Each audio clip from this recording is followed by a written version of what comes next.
लुधियाना के सुनील और उसकी बीवी रीटा एक अच्छे और संपन्न परिवार से ताल्लुक रखते थे।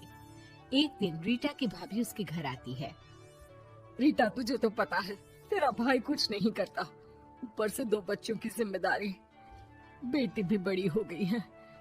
तू तो बुआ है, कुछ मदद कर सकती है तो कर देना। कहाँ पैसे हैं भाभी, बस समझ लो किसी तरह हम लोग भी दिन काट रहे हैं। 2 ही तो कार है और मेरी बेटी भी बड़ी हो रही है। अब उसके लिए कार लेनी है तो 10 लाख का खर्चा तो लग ही जाएगा। तभी वहाँ सुनील आ जाता है। अरे शशि, क्या है, तू हमेशा पैसों के लिए परेशान क्यों रहती है? वैसे क्या जरूरत थी बेटे की शादी इतने बड़े घर में तय करने की? अरे पैसे नहीं थे तो ऐसे ही कर देती कहीं शादी। इतने बड़े होटल में क्यों कर रही है शादी? लेकिन यहाँ तो मामला शादी का है, डेट तय है। दरअसल तेरे भतीजे के पीएफ के पैसे आने हैं, पर उसमें देर हो रही है। जैसे ही पैसे आ जाएंगे मैं तेरे अकाउंट में डलवा दूंगी। ठीक है, हम लोग सोचकर बताएंगे। तभी वहाँ भतीजा आ जाता है। फूफा जी, आप लोग ही मदद कर सकते हैं, वरना तो कैसे काम होगा समझ में ही नहीं आ रहा। मैं वादा करता हूँ जैसे ही पैसे आ जाएंगे मैं आप लोगों को वापस कर दूंगा। हाँ भाई, ठीक है। अब देख भाई, हमारे लड़के तो सारा दिन घर पर पड़े रहते हैं, ना कमाते हैं ना कुछ कमाने की इच्छा रखता है। लेकिन चल, ये ले, कितने पैसे चाहिए? जी 4 लाख रुपए। ठीक है, लेकिन पैसे ध्यान से वक्त पर वापस लौटा देना। सुनील मुसीबत के वक्त बीवी के भतीजे की मदद तो कर देता है, लेकिन उन लोगों के जाने के बाद। देख ले रीटा, तेरे मायके वालों ने मांगा तो दे दिया, वरना इन लोगों का मुझे कोई भरोसा नहीं है। अरे क्यों भरोसा नहीं है? इससे पहले तो कभी इन लोगों ने आपसे मदद भी नहीं ली। हाँ, ली तो नहीं, लेकिन पैसे की किल्लत ही रहती है ना इन लोगों के पास। अरे ठीक है ना, नहीं लौटा पाए तो भतीजे के ससुराल से निकाल देंगे। सुना है बड़े घर में शादी हो रही है। सुनील और रीटा पैसे तो दे देते हैं, लेकिन अगले रोज ही। हाँ भाई साले साहब, क्या हाल है? ठीक हूँ जीजा जी। क्या बात है, सालों बाद आपका फोन, जरूर कोई बात होगी, बताइए ना। अरे वो तेरी बड़ी भाभी आई थी, बेटी की शादी कर रही है ना, तो पैसे लेने के लिए मैंने दे दिए 4 लाख। सोचा भाई किसी गरीब की बेटी की शादी हो रही है, पुण्य मिल जाएगा। अच्छा किया जीजा जी, उनका बेटा बहुत मेहनती है, जल्द ही लौटा भी देगा। वहीं रीटा भी फोन करके हर किसी को पैसे देने की बात करती है। रीटा की भाभी शशि के पास उसके भाई का फोन आता है। तूने सुनील से पैसा लिया है क्या? नहीं भाई, सिर्फ बात की है, बोल तो रहा है कि दे देगा।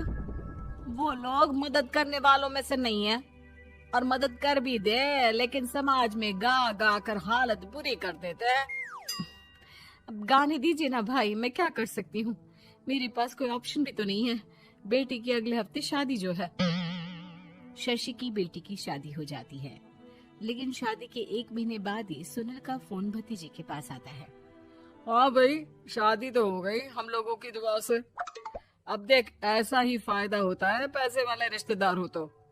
तेरे वक्त पर हम कैसे खड़े हो गए थे, लेकिन अब पैसा लौटा दे भाई। जी, मैंने पीएफ के लिए अप्लाई कर दिया था, उसके नोटिफिकेशंस मैं आपको भी भेज देता हूँ। मुझे लगता है 10 दिन में पैसे आ जाना चाहिए। जैसे ही पैसा आएगा मैं आपके अकाउंट में डाल दूंगा। और ना जी ना, कोई नोटिफिकेशन नहीं चाहिए, पैसा चाहिए, पैसा। अब ठीक है अंकल, बस 10 दिन का समय दे दीजिए। अभी हफ्ता भी पूरा नहीं होता कि भतीजे के पास उसके गांव के दूर के चाचा का फोन आता है। अरे बेटा, क्या बात है, सुनील के कोई पैसे ले रखे हैं तो दे क्यों नहीं देता? हाँ चाचा जी, बात तो हुई थी, 10 दिन का वक्त मांगा है, उम्मीद है हो ही जाएगा। अरे फोन कर रहा है, रोज बता रहा था कि बेटी की शादी में मदद की थी। अब क्या है ना, भले ही शादी 10 दिन रोक देते, लेकिन सुनील से मदद नहीं लेनी चाहिए थी। याद है ना, मधु की मदद करके कितना बदनाम कर दिया था उसने पूरे घर को सोसाइटी में। हाँ चाचा जी, मैं भी यही सोच रहा था कि उन लोगों से मदद नहीं लेनी चाहिए थी। कई लोगों के फोन आ चुके हैं। वही रीटा अपनी भाभी को फोन कर देती है। क्या है भाभी, कब पैसे लौटाओगी? पता है ना ये कितना बोल रहे थे, तुम्हारे बोलने पर मैंने पैसे दिए हैं। भाभी अब तो आपके बेटे की कार बेच दो और हम लोगों के पैसे दे दो। अरे लेकिन रीटा, बात तो 3 महीने की हुई थी ना, अभी तो 2 महीने भी नहीं हुए पैसा लिए, थोड़ा तो सब्र करो। नहीं नहीं भाभी, वैसे मेरा बेटा टिक्कू आ रहा है आप लोगों के घर रहने के लिए, उसको अच्छे से खिलाना पिलाना, समझी?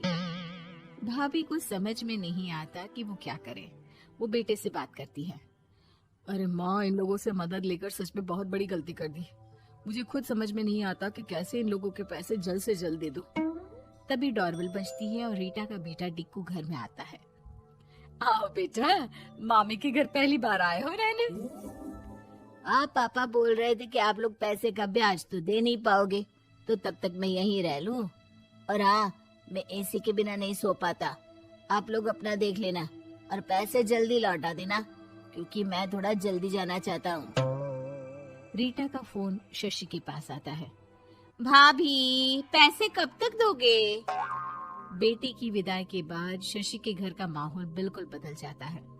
वो हर वक्त बेटे से उसके पीएफ के पैसे पूछती, और पीएफ यानी कि सरकारी काम।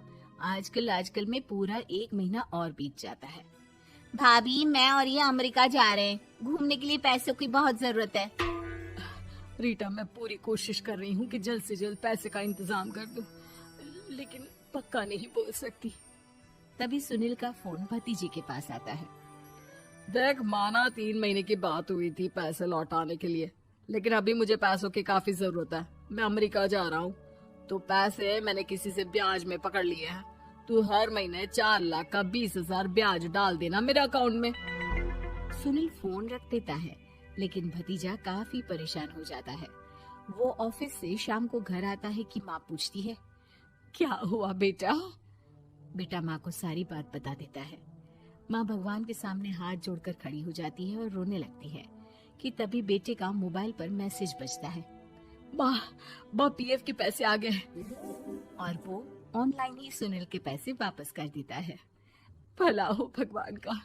लेकिन आज एक बात तो समझ में आ गई, मदद हमेशा उन लोगों से लो जो मदद के बदले आपसे मदद में दी गई रकम ही वापस लें, ना कि समाज में आपकी इज्जत।